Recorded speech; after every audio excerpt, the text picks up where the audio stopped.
단 둘만 있는 방 안에서 크게 싸움을 벌이고 흥분한 모습으로 뛰쳐나왔던 아들. 그 직후 피투성이로 발견된 할아버지. 현재로서는 아들이 범인일 가능성이 제일 높습니다.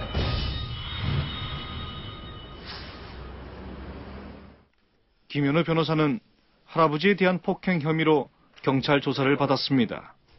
찾아간 것은 사실입니다. 낮에 전화가 왔는데 저희 어머니에 대해 입에 담을 수 없는 협박을 하더라고요. 그리고 나서 집에 와서 얘기하자고 해서 봤습니다. 화가 나서 싸우긴 했지만 절대 때리지 않았습니다. 강하게 혐의를 부인하고 있는 김현우 변호사. 지금 어떤 상황입니까? 혐의는 있는데 증거가 불충분했어요. 일단 할아버지가 깨어나실 때까지 불구속으로 수사할 예정입니다.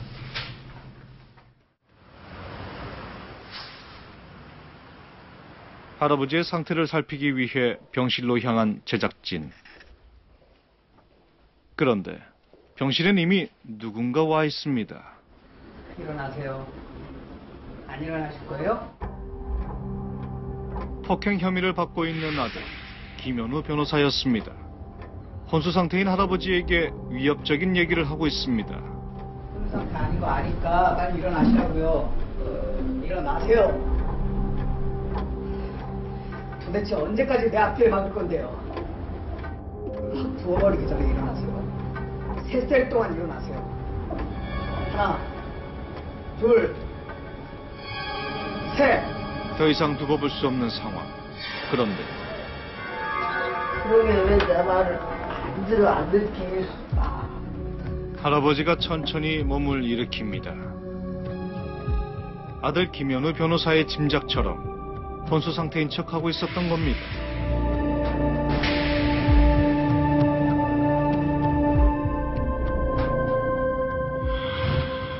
내가 이럴 줄 알았지. 나한테 원하는 게 뭐예요? 나보고 어떡하라고? 아, 내가 말했잖아. 간 이식 수술비 3억을 주든 네 간을 주든 둘 중에 하나라고. 아니면 내 기자들 모아놓고 나 홀짝 다 까버릴 거야. 그 잘난 변호사님이 늙고 병든 아버지를 죽이려 했다고. 내가 그냥 다 까버릴 거야. 폭행을 당해 피투성이로 발견돼 혼수 상태에 빠진 김광수 할아버지. 범인으로 의심받고 있는 사람은 바로 아들 김현우 변호사.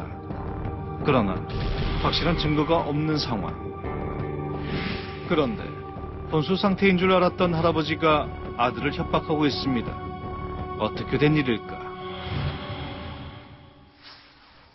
며칠 뒤 폭행 사건의 진범이 밝혀졌다는 소식이 들려왔습니다. 형사님, 어떻게 된 겁니까?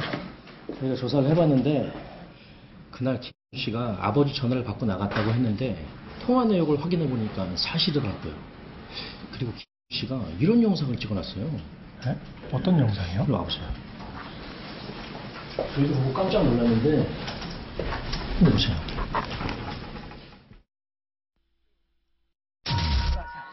들어가세요, 얼른. 그날 할아버지를 찾아온 아들이 방 안에 관찰 카메라를 놓아두고 갔던 겁니다. 뭘 그만해? 어? 너는 내가 김에 진 모양이야. 집 밖으로 흘러나왔던 요란한 소리의 정체. 할아버지가 일방적으로 소란을 피우는 소리였습니다. 너는 애한테 개를 해. 정말로 어머니한테 또 무슨 일이 생기면 진짜 가만 안 둬요. 아유, 나 잘못했네. 견디다 못한 아들이 뛰쳐나가자 할아버지는 침착하고 신속하게 뭔가를 준비합니다.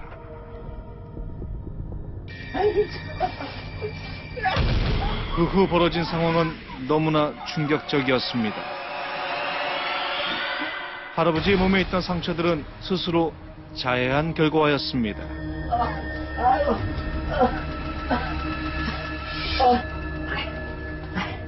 그리고는 병에 담긴 가짜 피를 온몸에 바르는 김광수 할아버지.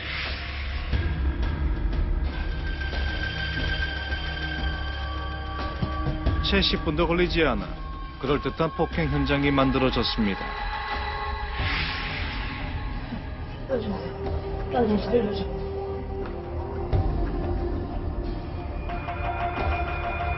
만약 이 영상이 없었다면 아들 김현우 변호사가 꼼짝없이 혐의를 뒤집어섰을지도 모릅니다.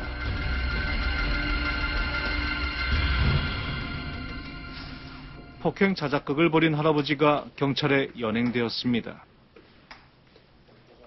경찰 조사 결과 유명 변호사인 아들을 협박하기 위해 이런 자작극을 벌였다고 했습니다. 간이식 수술을 받고 싶은데 돈은 없고 그래서 방송국에 퇴근하라고 제보하면 아들이 겁먹고 이 간을 준다고 할 줄 알았어요. 변호사니까 세상 이목에 신경 쓸 줄 알고